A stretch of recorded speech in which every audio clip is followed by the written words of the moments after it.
Hey, what's going on, Hot Ones fans? This is Sean Evans, checking back in from the fireplace. Hot Ones, as you guys know, screeching halt, but don't worry, we keep talking every single day, trying to find the best, safest way to get back to eating wings with celebrities. But in the meantime, here's another Sean Tells a Story, and this one is all about ghosts. Now, before we get started, let me say this. I was always like a skeptic or never took the ghost stuff seriously. I remember I had this friend, Dan Pottlesack, in high school. His house, back in the day, there was a tavern downstairs, and he would be like, in the middle of the night, I can hear glasses clanking, and I'd be like, oh, sure. You know, I'm always blowing off everybody's ghost stories. Until the one day that I moved into a haunted apartment. So I'm gonna take things back. We're in Chicago. I'm living with my buddy Trent. A good time to be alive. The apartment was in Chicago at Wellington, for those who know the area. Now, it was an old apartment, so it would creak, it would groan, and more than your average apartment would. And it was something that we noted. And early on, we moved into a haunted apartment. And there'd be times where, you know, I know that I left the closet door closed when I went to work. I'd come back home, the closet door's open, creaks, groans, doors, cabinets, flickering lights. There was a lot of weird stuff going on, but I could just kind of dismiss it all as old apartment, old noises, whatever. But there are two things that I cannot explain for the life of me, and I'll tell you those stories now. By the way, two things, I'm squatching you. So we used to throw these crazy Halloween ragers, and always in the aftermath, we'd have these bowls of candy all over the apartment. And invariably for the next 3-4 weeks, we're just thumbing through these bowls trying to find the pink starburst or the mini M&Ms or, you know, the candies that people love. Personally, mini Snickers, that's my thing. But, you know, towards the end there, it's just a bunch of almond joys and weird sour things and stuff that no one wants to eat. So we'd have to shuffle through these bowls to find the one good Reese's peanut butter cup package left at the bottom of the bowl. So the two of us were always rummaging through these bowls. One day I'm sleeping and I'm awoken to this sound of a bowl being rummaged through. And the rummaging is going on so long that I actually sit up and I think to myself, Trent, just find the lemon heads that you're looking for. You know, it was bothering me. And then I'm like, all right, well now I'm up, I'll just come hang. So I walk over the door, open it up, rummaging noise stops as soon as I open up the door and there's nothing going on. So I'm like, what was that? I know what you're thinking at home. Oh, there must be a mouse or something crawling around in the bowl. So I go and inspect it. I look in the bowl, I shake around the bowl, no mouse. All right, maybe my mind's playing tricks on me again. So I put the bowl down, go back to sleep, put my head on the pillow, and what do I hear? The rummaging noise again. Now I'm in a horror movie. I'm like, all right, I am going to catch this ghost. So now I get up and I'm slow walking towards the door. And I'm very quietly reaching for the doorknob. And I'm like, I'm gonna rip this door open and expose this ghost. So I just grab the handle, rummaging, rip the door open, no rummaging. I don't know. I mean, maybe they're a weird, the wind from the air conditioning. I don't know. There could be an explanation for that, but I don't know. I can't explain it. That one I can't explain. All right.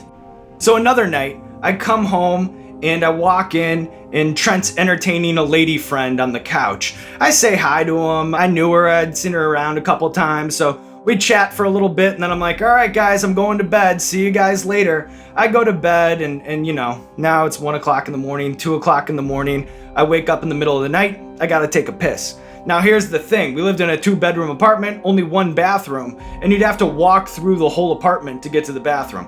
Haunted apartment is a weird setup. When I walk out of my room, I'm walking down the hallway. It's dark, but as I approach the living room, I see that there's some action on the couch. There's hair, big dark hair, and it's moving around. There was these big windows behind the couch, so I could see the silhouette, the shadow of big hair and moving around.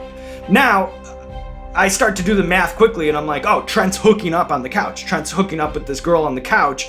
Great, Trent. Like, this is the bathroom. I guess I have to walk like 8 inches away from you guys that are hooking up. But I'm trying to pretend like I'm wiping sleep from my eyes. I'm not looking, because once that registered to me what was going on, I'm like, I'm just gonna pretend to play stupid, like I don't notice. Go to the bathroom, get out of there as quick as I can, and go back to bed. And I go to the bathroom, I come out, again, I can feel action going on, and I was like, what the, like, don't they know that I'm right here? Like, what the fuck? So then I just, boom, go back to my bed, boom, sleep the rest of the night.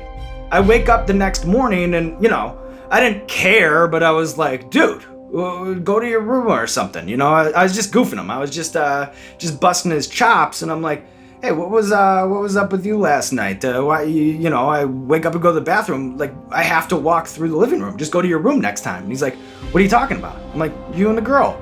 And he's like, what are you talking about? And I was like, on the couch last night. When I took a piss, I had to walk right by you guys. He goes, she didn't stay the night. She left like 10 minutes after you went to bed.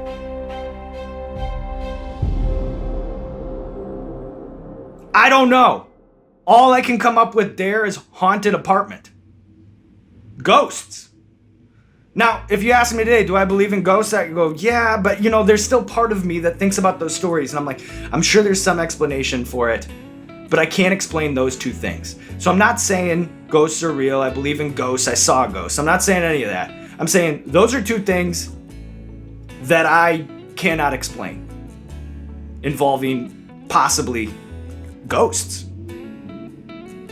And that's the story of ghosts.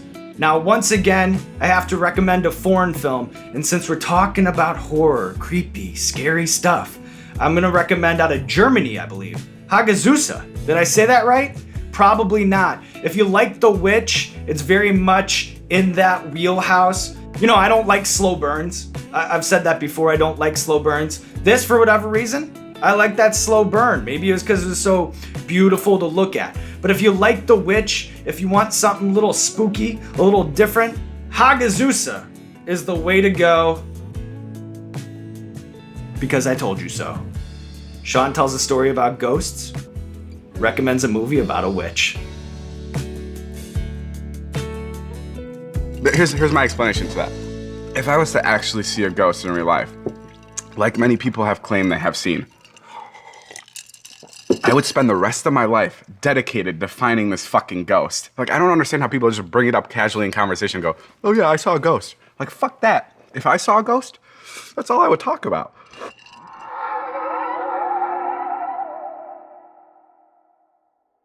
Hey, what's going on, Hot Ones fans? This is Sean Evans checking in to give you the origin story behind Los Calientes Rojo. So a few months back, we decided to go completely bizarro world and went Dr. Frankenstein on all of our sauces and started mixing and matching the peppers and just put it out. Thought it'd be a stupid one-time thing, but we accidentally, through that science experiment, created one of the greatest sauces of all time, Los Calientes Rojo. Get your bottle at heatness.com to get a bottle of Los Calientes Rojo. Los Calientes Rojo. Accidentally delicious.